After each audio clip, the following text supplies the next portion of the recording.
In this video, we are going to determine once and for all which of these two printers definitively is the fastest.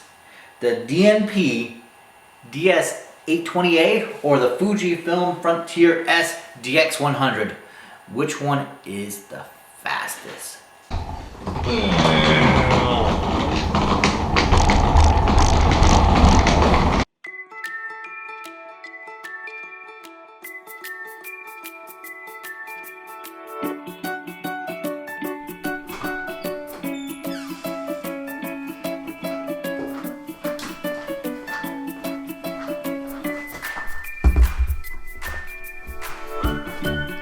Hey, it's Eugene Wise here with EugeneWise.com. In this video, we are going to be talking about panoramic photos. This was a print that I did in a tutorial video for one of our corporate customers to show their employees how to set up a specific printer. In this video, I want to actually talk about the actual capturing and editing of a panoramic photo. Here I have an image that was shot with an iPhone, just using the panoramic option where you pan, and it does the exact same thing as the more technical version I'm going to show you next. It just takes multiple pictures and then with the little computer inside the phone, it merges them together and levels it out so everything kind of seems pretty even and matched up. I have the image on my computer right here. But you can see that the way the iPhone works is it's taking a picture and it's leveling each picture and then merging it. So you'll get darker spots and lighter spots in areas. And here you can see the water is a lot darker than it is here. And when you use a digital SLR, you essentially do the same thing. Click, click, click, click, click, click. And then you take it into, here we are in Lightroom, you have all these images shot from the same location, the same spot. And just in case anybody is wondering, this is an area in Hawaii, in Oahu, I believe, in the top right corner. It's a real cool place to go and check out. There's a real cool rock formation out in the ocean. So definitely worth checking out. Rent a car, take it up there, enjoy yourself. I did. And while I was there, I specifically said I want to take pictures so that I can edit them, and for myself, but also for you guys out there. See what really is the difference between the two, and is it worth it to take a giant camera out with me and instead of my phone, which is always going to be with me. So I've done a little experiment and I merged it together, and I have this image right here that's a composite of all those images merged together into a panoramic. And you can see that the actual water is much more consistent. The sky is more consistent. Now, because it's shooting all at the same exposure, over here this cloud is a little bit overexposed because the sun was over there. So that is worth taking note. So one thing I want to show you is how I got to that place with that image. I'm going to select all these images and I'm going to go ahead and recreate it right now. We are going to go right click on it or double click on Mac and go to Photo Merge and click Panorama. So it's going to kind of analyze the image and give you an idea of what's going to happen. Me personally, I like using auto crop, so it just cuts off that extra white. If we uncheck that option, we can see that there is some extra canvas space over here. And some people will say, well, you can use the fill edges, which is going to use computer generated content to fill in that area, but that's not something that I actually captured. So me personally, I leave it out, but it does a great job if you want to use it and you don't have to feel bad about it. I'm not going to give you a hard time. So, but I'm going to go ahead and click auto crop and click merge. Now this might take a little bit. I have more photos than are needed.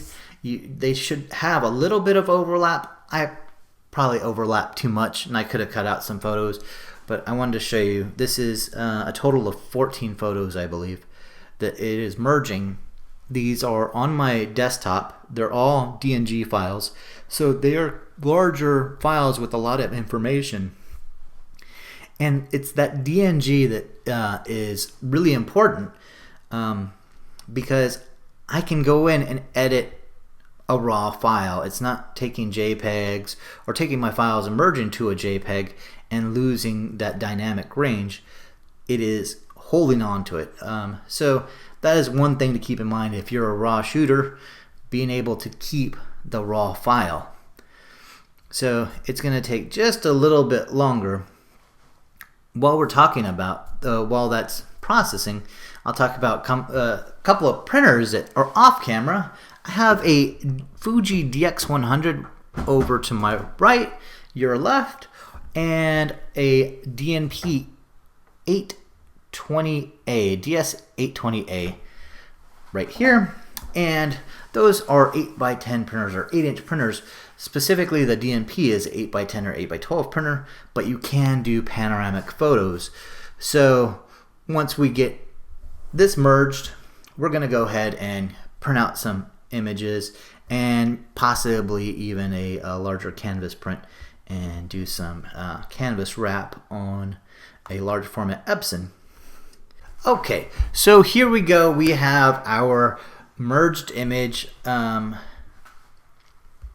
am gonna do some small adjustments. You can see the exposure's been adjusted. The image was slightly overexposed. Well, it is pretty well overexposed, if you see there. And I'm gonna adjust the texture, the clarity, and vibrance to give it just a little extra pop.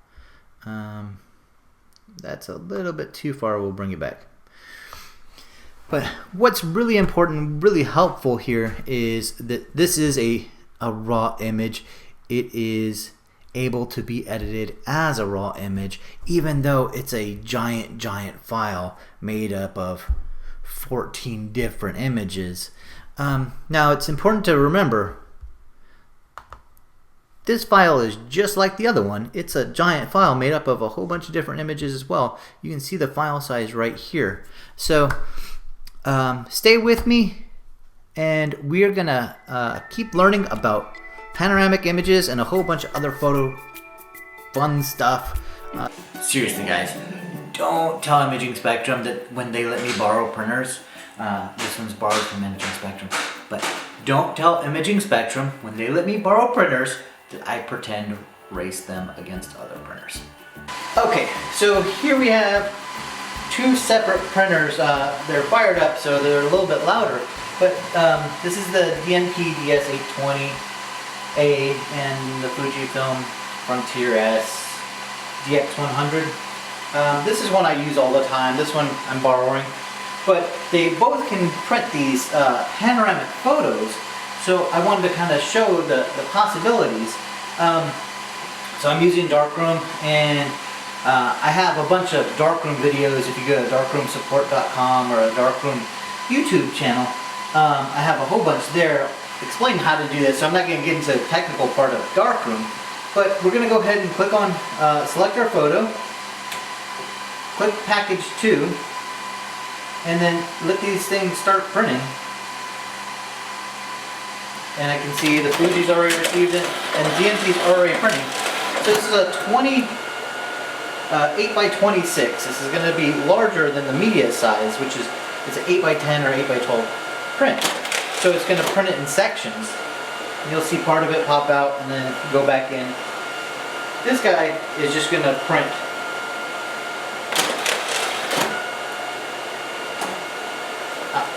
I had a little warning saying I needed to replace my media. So we'll give this one a little break because I started just a little bit late, but it's starting right now. I have a maintenance tank that I need to replace, so we'll have to factor that in.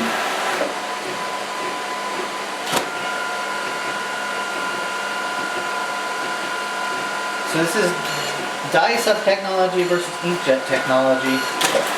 Colors are going to be a little bit more vibrant in this one. This one is going to be a little bit quicker.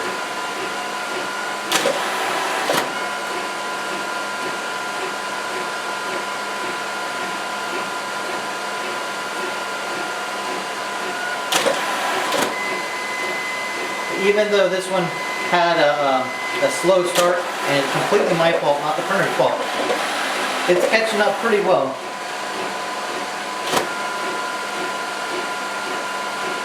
And then we'll do one more test just so you can see, just with the 8x10, so you have an idea of actually the real speed without any errors popping up.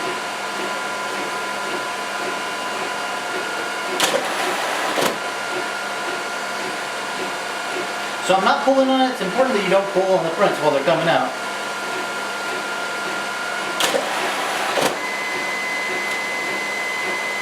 And I think the DX-100 actually would have won if it had not had that little false start, which was my bad. Just for fun, we'll go ahead and just print an 8x10. Once again, I'm using Darkroom to manage the printing between these because it works so well for these type of printers. There's that maintenance error.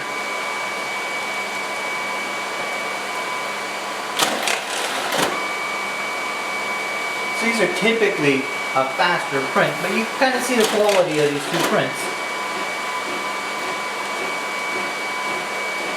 This is a luster print, this is a gloss print. And this is by no means a, I'm selling printers, I don't sell printers. I just love printing. But if you're curious about the printers, contact Imaging Spectrum. That's who lent me the printer. I gotta tell them thank you, because that's really helpful. If you want to buy one or both, the difference, whether this one's better or this one's better, they overlap in a certain area, but they're different printers. They really are. But if you're not sure which one to buy both and tell them Eugene sent you. Yeah. Hi. I'm Penny and Ben. We will be your director today.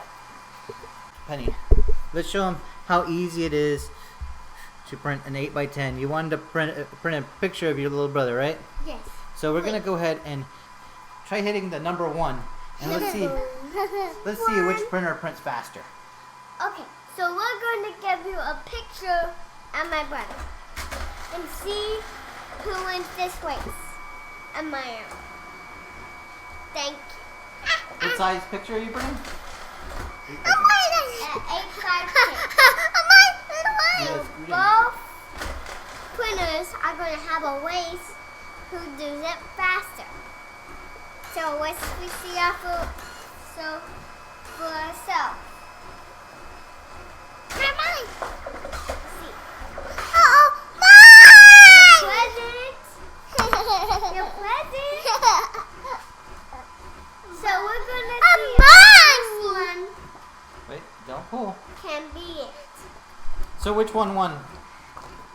The A and P. D and B. The D and P wins for all. Which one do you like more? Spain. This one. So we got our own of ourselves. There it is. DMP's faster. Penny likes the quality on this one a little bit better. And I'll have a lot of good things to come. Be sure to like and subscribe. Share with your friends that are photographers or aspiring photographers. And also be sure to check out eugenewise.com for new information, free downloads, those type of things. All the good stuff. Thank you so much for watching. We'll see you next time.